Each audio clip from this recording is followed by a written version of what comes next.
Mpendwa mtazamaji wangu, ni furaha sana kuja tena mbele yako katika wakati na majira haya. Ninakushukuru kwa moyo wa dhati sana kwa jinsi ambavyo umeamua kufungulia channel hii nzuri ya NYTV. Mimi ndugu yako ninaitwa Hannington Kabuta. Mke wangu anaitwa Loveness, huyo unayemwona hapo kwenye screen. Na Mungu ametuita sisi kama wachungaji na walimu wa neno la Bwana. Kanisa tunalolichunga na kulitumikia ni la Tanzania Assemblies of God, ushirika wa Dar es Salaam Pentecostal Assembly. Kanisa hili la mahali pamoja lipo ndani ya jiji la Dar es Salaam, wilaya ya Ubungo, maeneo ya Goba. Ni furaha yetu na kwa unyenyekevu mkubwa tutafurahi sana kukuona ukifuatana nasi katika ibada zetu kama ratiba zinavyoonekana hapo. Namba zangu za simu zinapita hapo kwa maswali, kwa ushauri. Utakapotaka kuwasiliana na mimi kwa jambo lolote, tafadhali usisite kuwasiliana nami.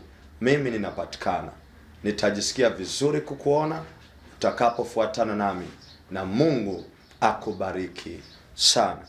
Nimekuwa nikisema nawe kupitia NYTV mara kwa mara kwa masomo mbalimbali kwa ajili ya kuhakikisha roho yako inajazwa na maarifa ya neno la Mungu na akili yako inaendelea kuhuishwa na kuneemeshwa zaidi kupitia maarifa haya sahihi ya neno la Mungu. Mimi ni mchungaji na mwalimu wa neno la Mungu, na Mungu ameweka ndani yangu kuhubiri na kufundisha ili nikawe faida na baraka katika maisha ya watu wengi. Na nashukuru Mungu kwa nafasi hii, kwa unyenyekevu mkubwa sana kuja mbele zako. Wewe ni mtu wa maana, ni mtu wa thamani, na nakuheshimu sana. Bila wewe mimi nisingalikuwa hapa na hubiri neno hili. Asante mno, na nakuombea Mungu aendelee kukutana na haja ya moyo wako, na Mungu aendelee kuuchonga utumishi wako kwa faida ya ufalme wake. Amen. Wiki iliyopita nilisema nawe kwa habari ya somo kuhusu malaika. Nilijaribu kuweka msingi mzuri, na nashukuru Mungu nilifanikiwa kwa nusu saa kufundisha vile vitu ambavyo Mungu alitaka niseme na wewe. Somo langu linasema ni somo kuhusu malaika, na nilianza kwa kusoma andiko lile la Waebrania 1 mstari ule wa 14. Biblia inasema, je, hao wote si roho watumikao wakitumwa kuwahudumia wale watakao urithi wokovu? Na nikazungumza mambo makubwa mawili katika kipindi kilichopita. Jambo la kwanza nikasema maana ya malaika. Malaika nini? Tukasema tu malaika ni roho au ni viumbe vilivyoumbwa na Mungu ili wamtumikie Mungu pamoja na wale wamchao Mungu. Kwa hiyo ni viumbe wameumbwa, hawakuwepo milele. Wana mwanzo katika uumbaji wa Mungu. Wana mwanzo, wana kati na wanaendelea huko mbele. Lakini lazima wawe na mwanzo. Ni Mungu tu hana mwanzo, hana kati, hana mwisho. Lakini sisi wengine wote tuna mianzo yetu katika mikono ya Mungu kwa kupitia mchakato unaoitwa uumbaji. Kwa hiyo malaika na wao ni viumbe walioumbwa na Mungu mwenyewe. Maandiko yakatupeleka katika jambo la pili wiki iliyopita, na jambo la pili lilikuwa linahusiana na kweli za kibiblia kuhusu malaika. Na nikaleta kweli kadhaa mbele yako. Kweli ya kwanza nilisema ya kwamba malaika wanatajwa katika maandiko. Maana yake sio somo la kubuni. Neno malaika na ujumbe wa malaika sio somo ambalo limetokea tu kwenye ndoto au maono ya mtu fulani. Hapana, ni somo ambalo linapatikana katika kurasa za Biblia, na hata Yesu mwenyewe alifundisha kuhusu malaika. Lakini jambo la pili tukasema, kweli ya pili tukasema, malaika ni roho. Hawana miili ya kushikika kama huu wa kwangu na wa kwako. Lakini mara moja moja Mungu ameamua tuwaone kimwili kabisa, kutegemeana na mapenzi ya Mungu aliyo nayo kwa mtu huyo, kwa wakati huo na kwa mazingira hayo. Mwamuzi wa mwisho ni Mungu juu ya mambo haya. Na mara nyingi malaika wamekuwa wakiwatokea watu katika muonekano wa kiume, kama vijana wazuri wanaong'aa na kupendeza, kama wanaume wenye nguvu wanaofanya mambo ya kushangaza. Ndio tumekuwa tukiona hivyo mara nyingi. lakini tuelewe kwamba malaika ni roho wasio na mwili kama ulionao wewe na mimi, japo Mungu anaweza kuruhusu watokee katika mazingira hayo. Na nakuombea katika jina la Yesu, Mungu pia akupe neema ya kuona jambo hili. Na jambo la tatu tukasema, malaika waliumbwa na Mungu katika wingi au idadi kubwa yao. Kwa hiyo Mungu ameachia wingi wa malaika kwenye maisha yetu atuhudumie. Na nilipofika hapa nikazungumza juu ile dhana ya kwamba kila mtu ana malaika wake. Hapana, kwenye Biblia haijakaa vizuri. Maandiko anaposema katika kitabu cha Matendo sura ya 12, Petro alipotoka kuna malaika alimtoa gerezani, na maandiko anasema akafika mahali akamwacha Petro akaendelea mwenyewe.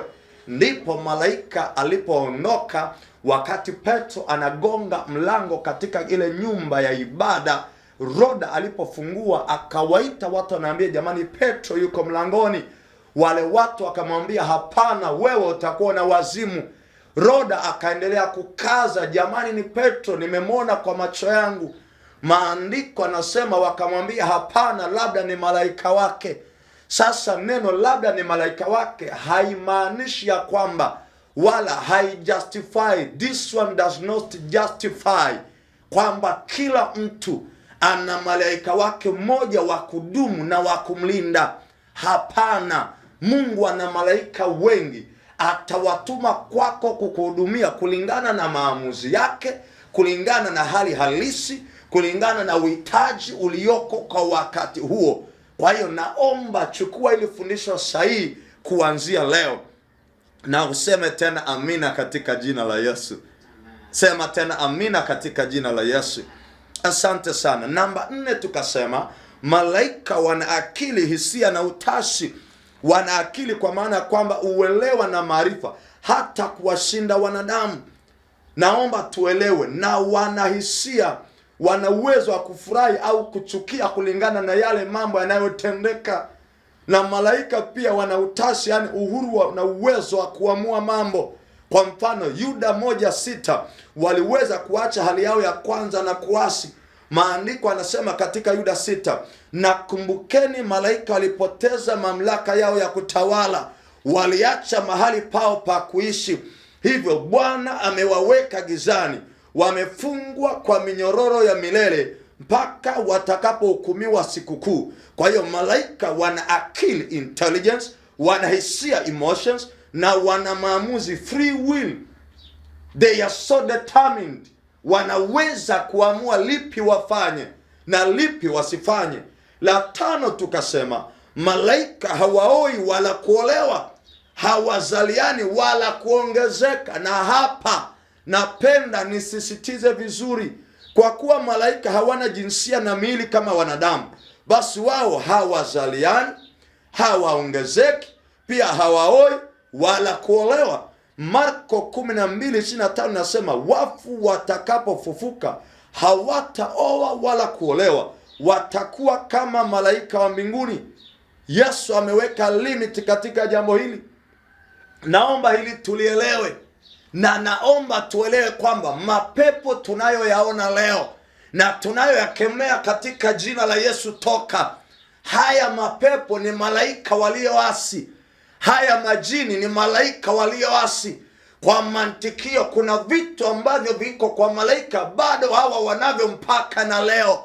Mojawapo hali ya kuwa roho. Malaika wema ni roho, pepo wachafu ni roho. Malaika wema hawaoi na malaika wabaya au mashetani hayaoi, isipokuwa yana uwezo wa kuingia mwili wa mtu wakaenda kufanya uharibifu mahali fulani. Kwa hiyo pepo haoi wala haolewi wala hazai wala hayazeeki. They are always constant and limited. Hallelujah. Na ndio maana niko hapa kukufafanulia mambo haya, ili shuhuda za watu wengine ambazo zinapishana na maandiko zisikuchukue. Na mara nyingi tumekuwa tunasisimka na mambo haya.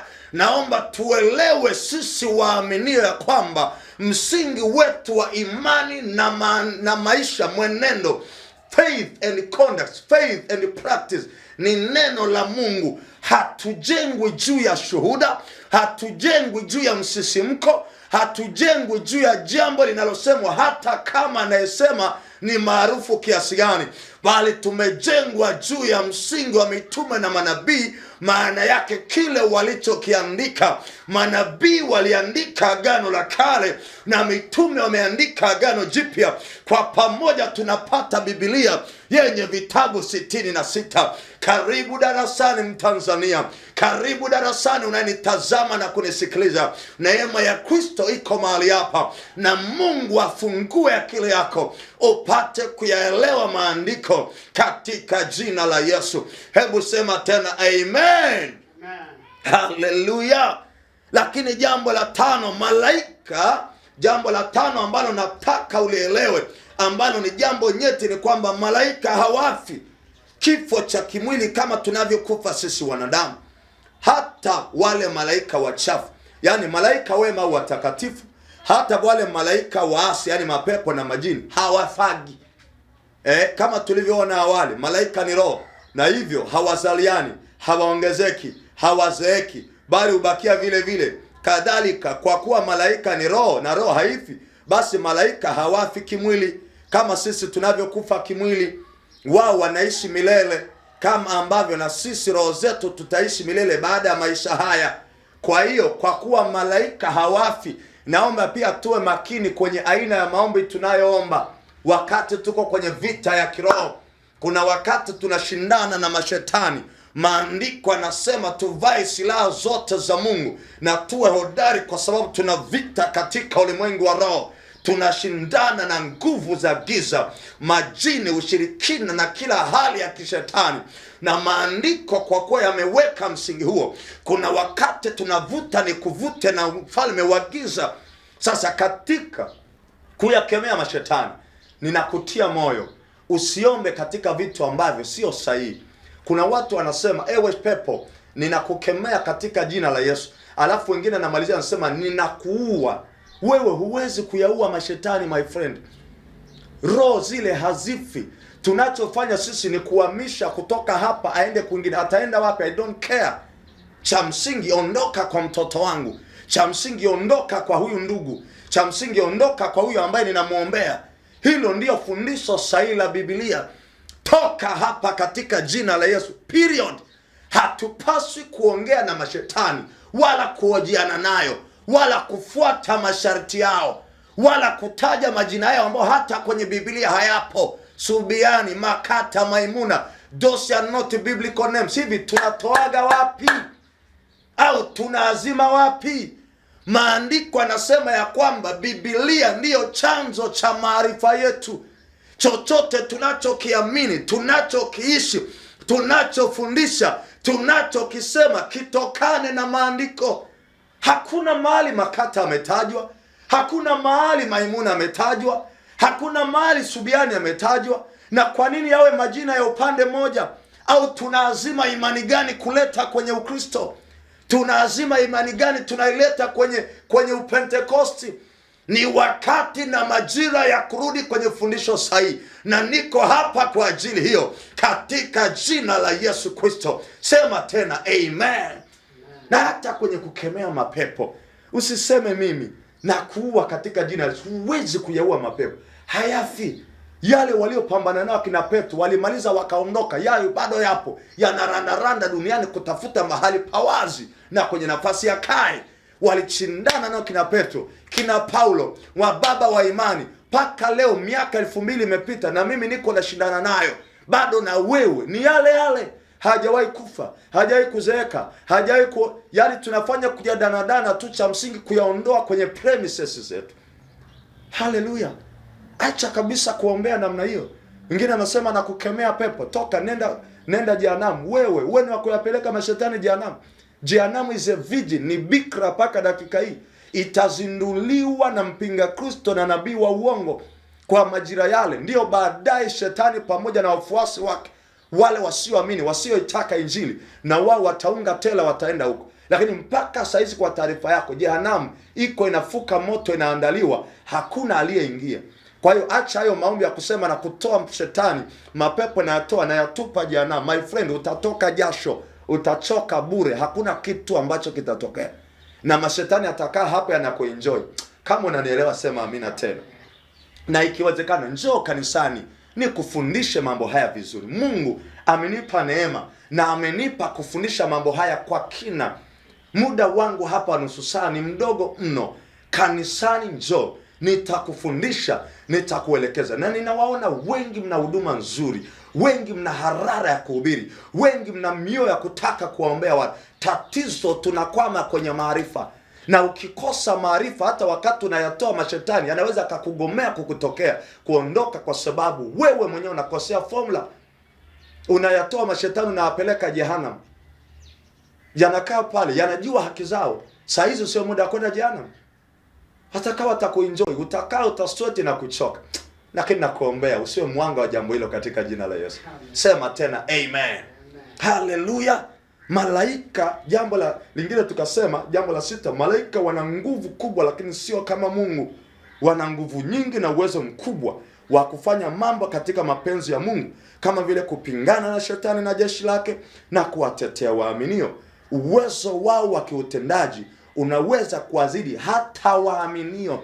Na namwomba Mungu atume jeshi lake la malaika wenye nguvu kukutetea na kukutoa katika hali yoyote unayopitia katika jina la Yesu.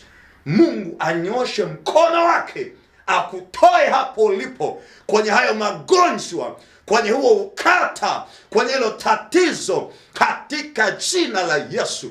Kama Mungu aliweza kutuma malaika wake katika tanuru, katika shida ambayo watumishi wake walipitia, anaweza akakutumia na wewe katika jina la Yesu Kristo, mwana wa Mungu aliye hai.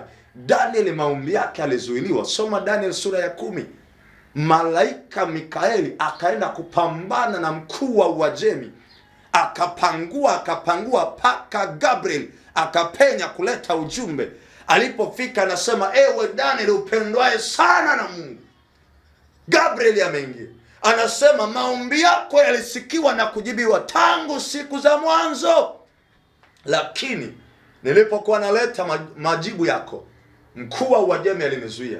Paka mmoja wa wale wakuu, malaika Mikaeli, alipokuja kupambana na kushindana naye, na ndipo nikapenya na nimeacha vita inaendelea kurindima hapo juu. My friend, angels are very powerful. Na naomba Mungu akufunulie uone uweza aliyowekeza ndani yao kama watumishi ambao wako tayari kutuhudumia. Mungu anatupenda. Ametupa wasaidizi na watu ambao, yani viumbe ambavyo vinatulinda na kututetea. Yote ni katika kuhakikisha wewe unakuwa salama. Sema tena amina. Haleluya. Na kweli ya mwisho, ili niendelee kwenye kipengele kingine kwa dakika 10, inasema mara nyingi malaika hutokea na huonekana wakiwa na mng'ao au nuru kuu. Hii ni mara nyingi, sio mara zote. Narudia tena, sio mara zote, mara nyingi. Mara nyingi malaika hutokea wakiwa na mng'ao, kama ishara ya nuru kuu. Hii ni mara nyingi, sio mara zote. Watokea watu wakiwa katika hali ya mng'ao na nuru kuu. Hii huashiria utukufu wa Mungu umewafunika. Luka sura ya 2 mstari wa 8 mpaka 15 inaonyesha malaika wakiwatokea wachungaji makondeni, wakiwapelekea habari njema ya kuzaliwa kwa Yesu Kristo. Maandiko yanazungumza ya kwamba neema ya Mungu iliwafunika wale malaika. Maandiko anasema ghafla kukawa nuru kuu. Wale wachungaji wa mifugo pale kondeni, mashambani, wakashituka. Nataka nikwambie mambo haya kwa sababu unataka usiogope. Baada ya mafundisho haya, Mungu anaenda kujidhihirisha kwako kitofauti. Kuna wakati kwa ghafla utashangaa ni nuru kuu imejaa kwenye ofisi yako, ni mng'ao wa ajabu umejaa kwenye chumba chako, ni mng'ao wa ajabu umejaa kwenye gari lako. Malaika wa Bwana watakutokea mbele ya macho yako, watakupa ujumbe ambao Mungu ameuleta kwako kwa majira na wakati uliokubalika. Na niko hapa kukuombea mambo haya yakawe halisi na kweli katika jina la Yesu Kristo, mwana wa Mungu aliye hai. Nataka tu uelewe, malaika wanaweza kukutokea kwa mng'ao na nuru kuu, lakini sio mara zote. Kuna wakati wanaweza kukutokea kwa namna ya kawaida, wakaja tu hata kwa mwili kama huu nilivyovaa na nguo za kawaida, kumbe ni malaika ambao wametumwa na Mungu kwa ajili yako. Elewa katika mazingira hayo, na ndio maana neno la Bwana linasema tusichoke kutenda mema, kwa sababu kwa kufanya hivyo wakati mwingine wengine wamepokea malaika pasipo kujua na wakapata thawabu njema. Kumbe kuna uwezekano kabisa malaika akaja kwako in a very silent way na hata wala usitambue. Nataka nikwambie, cha msingi macho yako yawe wazi na uwe conscious sana moyoni mwako, moyo wako ukawe wazi kwa ajili ya mambo haya. Ndani ya dakika 10 zilizobakia, ninaomba sasa, muda wangu ungekuwa unaruhusu, ningeenda kuzungumza kwa habari ya mgawanyo wa malaika. Mgawanyo wa malaika au makundi yao, the classification of angels. Ningezungumza habari ya malaika wakuu kwenye rank ya kina Mikael na Gabriel. Ningezungumza habari ya malaika wateule, principalities and powers, makerubi, maserafi. Muda wangu kama ungeruhusu, ningezungumza habari ya malaika wa Bwana, lakini ningezungumza habari yani muda wangu ungetosha, ningeenda mbali. Lakini hizi dakika 10 nataka niwekeze kwenye jambo moja, huduma za malaika. Ndani ya hizi dakika 10 hapa ni nyeti sana, huduma za malaika. Hivi malaika wana wajibu gani? Mpendwa wa mtazamaji, mimi naitwa Kabuta, mke wangu anaitwa Loveness. Sisi ni wachungaji wa kanisa la Tanzania Assemblies of God. Tuko Goba, Dar es Salaam. Tunamtumikia Mungu mahali hapa. Ratiba yetu ya ibada ni hiyo unayoiona, na namba za simu ziko hapo. Karibu ibadani. Hizi dakika 10 nataka nikwambie wajibu wa malaika. Sasa utendaji kazi wa malaika umeganyika katika sehemu kubwa mbili.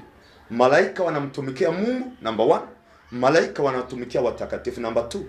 Katika kumtumikia Mungu, andiko linasema katika kile kitabu cha Waebrania 1:14, je, hao wote si roho watumikao wakiwatumikia, wakitumwa kuwahudumia wale watakao urithi wokovu?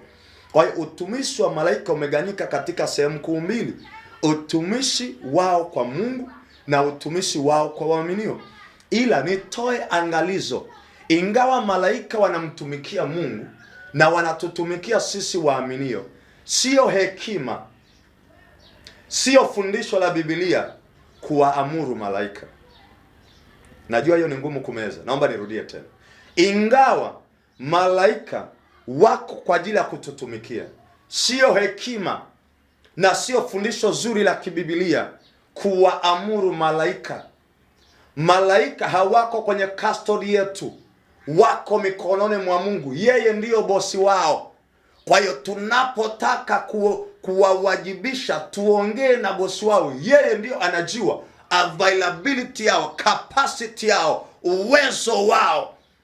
Maandiko ukisoma vizuri, Yesu wakati anakamatwa pale bustani ya Getsemani, anamwambia Petro, kwa nini kuchukua kisu na kuleta fujo?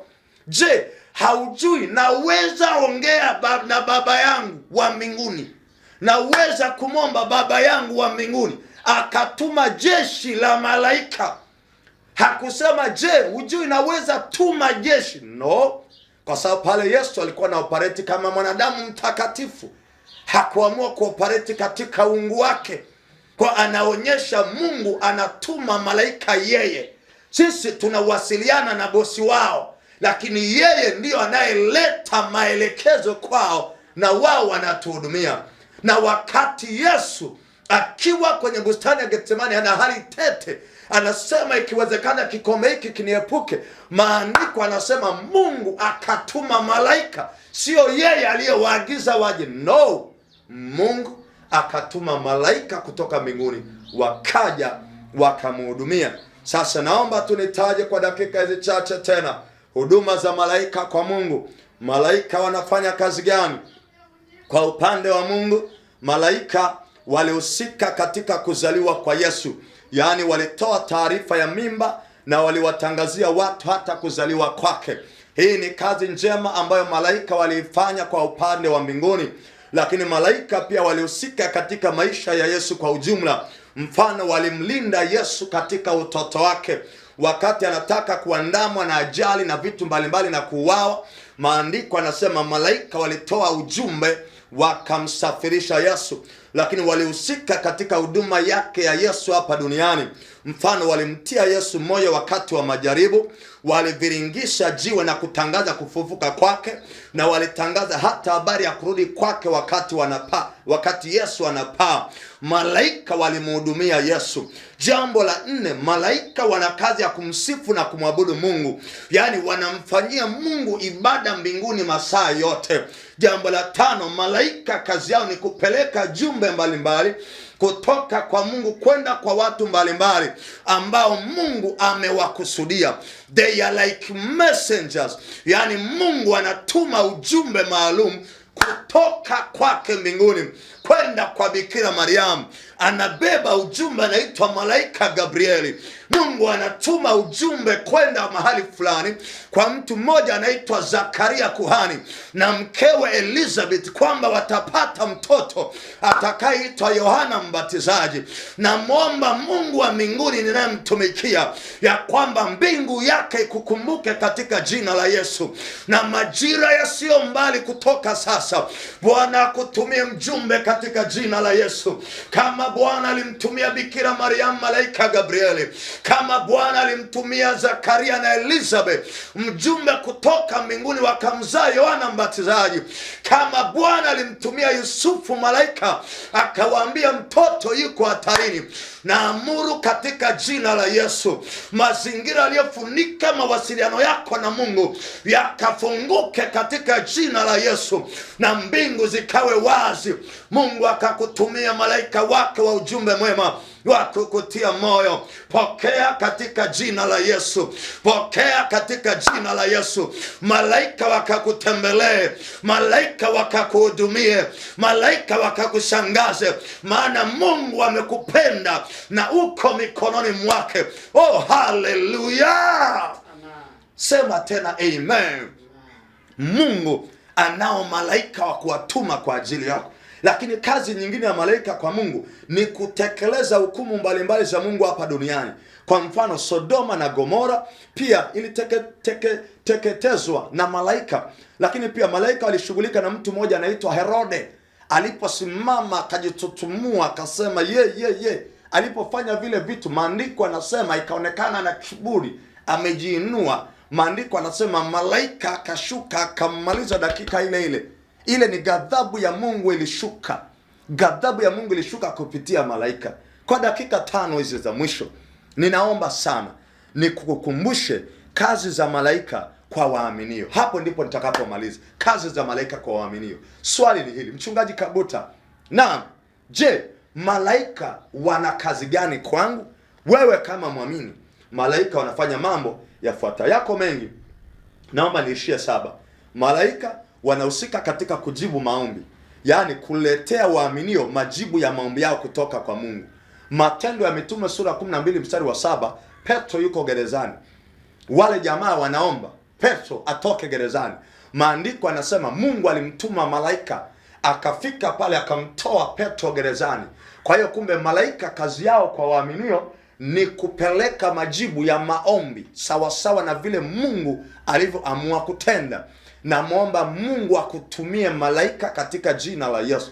Mungu akakushangaze, malaika watakaoleta majibu ya maombi yako, kama ilivyokuwa kwa Daniel, kama ilivyokuwa kwa Petro, kama ilivyokuwa kwa Yesu, kama ilivyokuwa kwa Shadrach, Meshach na Abednego, kama ilivyokuwa kwa Daniel katika tanuru la simba. Mungu akakutumia malaika wake watakaoleta majibu.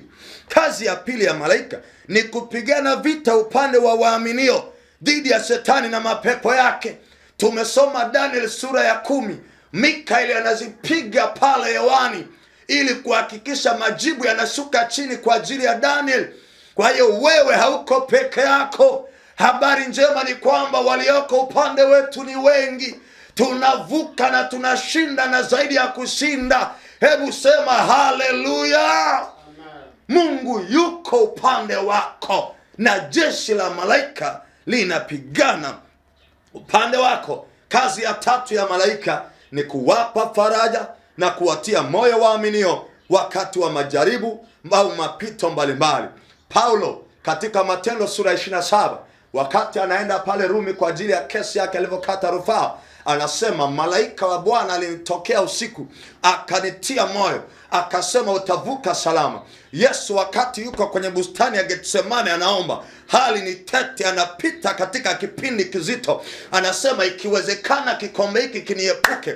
Maandiko anasema Mungu Baba akasema utavuka hapo, na mimi nasema utavuka katika jaribu lilonalo, lakini nakuombea jambo moja wakati huu, katika kupita kwenye bonde la uvuli wa mauti, Mungu atume malaika wake wavuke na wewe salama katika jina la Yesu. Yesu akaomba paka akatoka majasho kama vile ya damu, na maandiko anasema malaika wakaja kumtia moyo na kumhudumia. Kumbe malaika kazi yao ni kutoa faraja wakati wa mapito, wakati wa uhitaji. Na muomba Mungu akupe uelewa huu, umwombe Mungu akutumie malaika zake katika jina la Yesu. Nimebakiza dakika 3. Mimi naitwa Hannington Kabuta kutoka kanisa la TAG hapa Goba. Kazi ya 4 ya malaika ni kuwalinda na kuwaokoa waaminio dhidi ya hatari mbalimbali. Malaika wanahusika na kazi hii ya ulinzi, wanakulinda wewe. Mathayo 18 mstari wa 10. Nimeipenda Zaburi ya 34 mstari wa 7. Malaika wa Bwana hufanya kituo akiwazungukia wao wamchao, anaweka kambi kwako. Leo utakuwa na 4, kesho 5, kesho 10, kulingana na aina ya hatari zinazokukabili. Wewe unapendwa, sio kulindwa na malaika moja. Wakati mwingine Mungu ndio anayejua idadi ya malaika wa kutembea nao kulingana na hali halisi ya wakati huo. Kuna kiwango cha vita unachokutana nacho. Natamani tu Mungu siku moja akufungue macho uone vita unayokutana nayo hapo kazini, vita unayokutana nayo hapo kazini kwako. Mungu akulinde hicho kitu unachokalia, hilo gari unaloendesha, ajali zote zilizotegwa mbele yako kwenye madaraja, milima na mabonde. Malaika wa Bwana waende mbele yako wakategua kila mtego katika jina la Yesu. Hiyo ndio dua yangu kwa Mwenyezi Mungu kwa ajili ya maisha yako. Kazi ya 5, malaika huona na ushuhudia mambo mbalimbali yanayofanywa na waaminio. Wanakuwa kama mashahidi na makarani ya mambo yetu ya kila siku. Hakuna jambo litakalokuwa siri mbele za Bwana, kwa kuwa Mungu anaona yaliyopita, yaliyoko na yajayo, na malaika zake wako kwa ajili ya kutunza records. Na ndiyo maana unapaswa kuishi maisha yaliyonyoka kila itwapo leo. Na muomba Mungu akupe ile neema inayotajwa katika Tito sura ya 2. Anasema neema ya Mungu iwaokoaye watu wote imefunuliwa, nayo yatufundishwa kukataa ubaya na tamaa za kila namna, kisha inatuwezesha kuishi maisha ya haki, utauwa na utakatifu.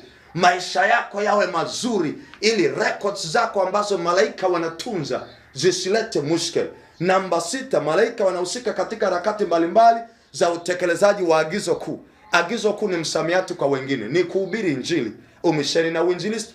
Wakati tunaenda kuhubiri, wakati mwingine malaika wanaenda na sisi. Tunapohubiri, malaika wanatenda pamoja na sisi. Kuna mtu mmoja anaitwa Filipo katika Matendo sura ya 8. Malaika akamwambia, ondoka hapa Filipo, nenda kwenye lile gari, shikamana nalo. Alipofika pale akamkuta mtu mmoja anaitwa nani? Toashi wa Kushi. Akamhubiria Injili, akaokoka, akambatiza. Aliyemwambia zile habari alikuwa ni malaika kutoka mbinguni, alitumwa na Mungu. Kumbe malaika wanahusika hadi kwenye Injili. Ndiyo, na namuomba Mungu aende na wewe. Mwisho kabisa, kwa sababu ya muda, malaika wanashughulikia waaminio wakati wa kufa kwao na hata baada ya kufa kwao kimwili. Yaani wanakuja kuichukua roho ya muhusika na kuipeleka mahali pema peponi, to take you back home. Ni kama wanakukaribisha kwa furaha katika malango ya mbinguni. Mimi naitwa Hannington Kabuta. Dakika hii 1 au 2 za mwisho ninapoagana na wewe, ninaomba niseme ya kwamba nimekuwa nikisukumwa kwa wiki hizi 2 kuzungumza na wewe kwa habari ya somo kuhusu malaika. Na nimesema ya kwamba malaika wanamhudumia Mungu na wanatuhudumia sisi waaminio. Namuomba Mungu malaika wakakuletea jumbe kutoka mbinguni.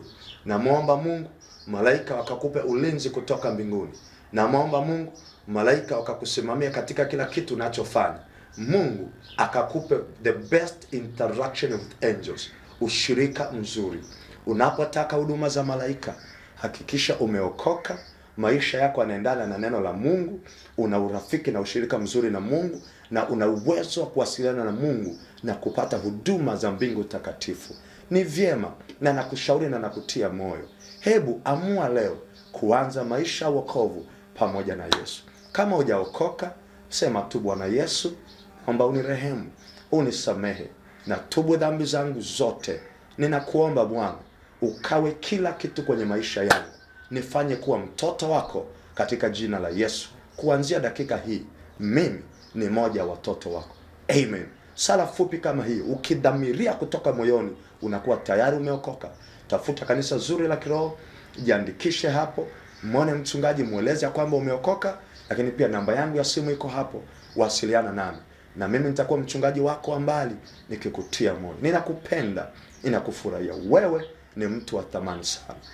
Na kuombea malaika wa Bwana akawe na wewe, wakakutunze, wakakutetee sawa sana mbingu takatifu ilivyoelekeza kwako, katika jina la Yesu. Amen. Tuonane wakati mwingine, NYTV channel yetu pendwa. Amen.